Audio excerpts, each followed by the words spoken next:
Hi, I'm Avery. I'm an artist. Do you know Madeline? Madeline is a singer slash songwriter slash producer slash a bunch of other credits to her name, I'm sure. She started releasing music around 2019 and has a wide discography that you can explore both in her released singles on Spotify and in her SoundCloud. I highly recommend that you check her out if you like pop music.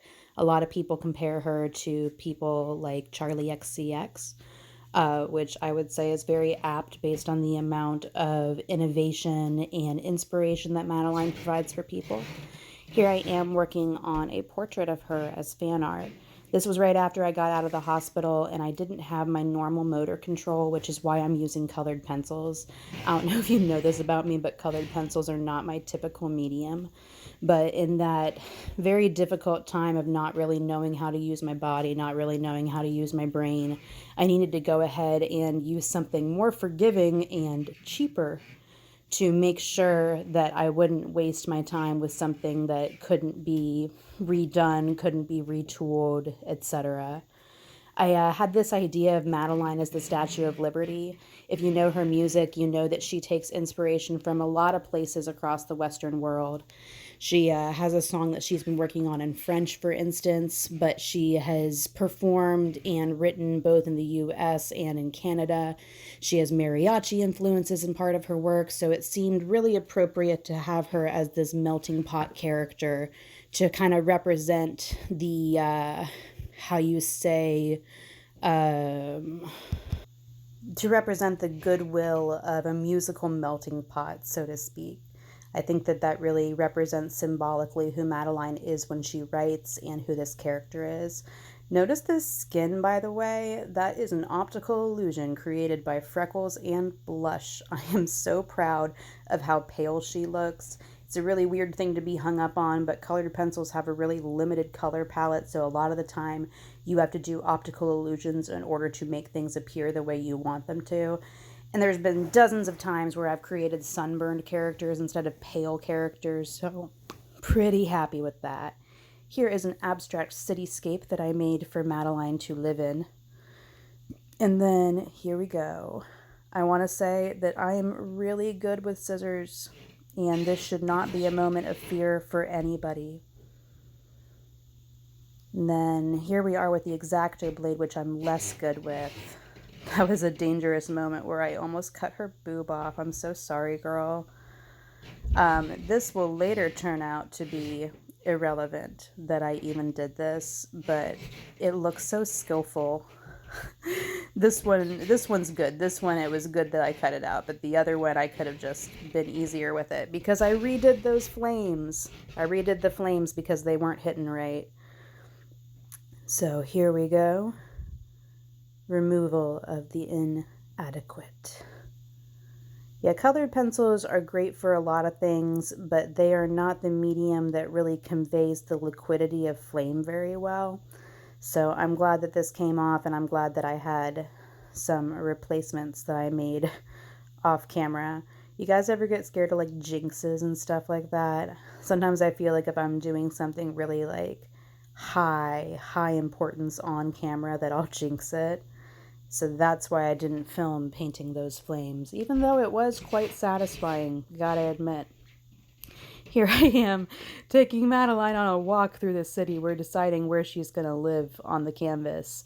Initially, I had really wanted to make like a rig where she could walk around all the time and like the viewer could manipulate her across like you would see like an exhibit at a children's museum or something like that. But ultimately, I don't have the most knowledge of like pulleys and cables and stuff like that. So that is going to wait until I have time to take a class on building those sorts of things. But in the meantime, we'll go ahead and put on some of these sticky dots. I don't know if y'all have ever used these before, but I found them in my closet. I'm not sure why. Like, I don't remember at what point I would have bought these for a project because every other 3D paper piece that I have, I had initially done it by making platforms out of cardboard for everything to sit on top of. And like, I spent a day just cutting out cardboard and matching pieces of similar sizes so that I could make different heights of platform. So I don't know at what point I got these dots and wasn't using them and just had them hidden away. But, you know, all things considered, I thought that I was allowed to take a shortcut. Unfortunately, I took a lot of shortcuts that week and now I have run out of these glue dots entirely. But what is it that Paramore says? Comme ça, comme ça. Does that mean so it goes? I don't speak French. I don't speak anything but English. That's why I'm so impressed by the pop star girlies who, well, by anybody really who speaks more than one language, because I wish that I was that person, but I never ever had the patience for it. And now we get to peel things off. This is the part where, it's a lot easier in the cardboard step because you don't peel off backing, you glue instead, which makes it nerve-wracking in a different way. But, there's these trade-offs. Do you want to wait for glue to dry, or do you want to pick up a bunch of little pieces of paper? Do you want to make sure there's no glue anywhere on your workspace, or do you want to potentially waste something that's kind of expensive, all told? It doesn't really matter. Ultimately, I am glad that I did this because I didn't have cardboard on hand and I didn't have any glue on hand. So this was the smartest thing to do in the moment. And maybe I'm just talking about it a whole bunch because I accidentally included 4 minutes of this footage and didn't fucking realize. And now I kind of have to stall for a minute until I get to another part of the visuals. Yay! We did it. We made it. Madeline is glued down now. Unless she's not, and then we have to secure her for another 5 minutes. Hard to say. I'll get better at this, I promise. Here we are arranging some flames into some different formations. Ultimately, the one that I chose was based on showing off the most of the background. And I really like how that turned out because it makes for a very striking end product. I did some of the flame with glue so it would be 2D and some of them with liftable dots so that it would be 3D. And then here I am getting really frustrated with myself because I do not have the motor control necessary to make my signature the way I normally would.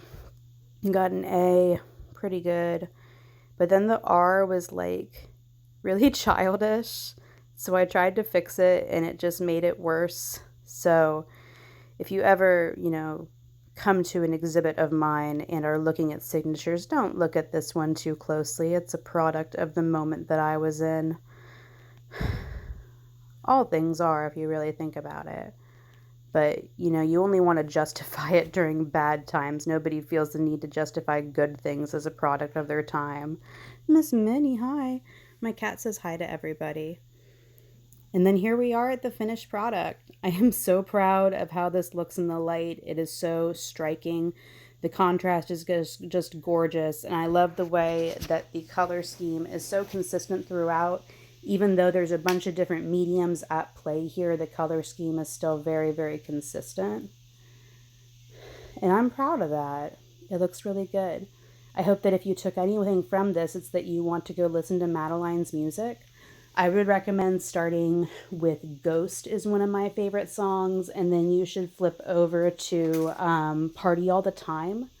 And then if you wanted to listen to one that's really popular, you could listen to Participation Trophies after that. And I'm not going to record me saying Participation Trophies again when I say it right, because I get a participation trophy just for doing this, just for talking. Go me. Have a good day, everybody. Bye.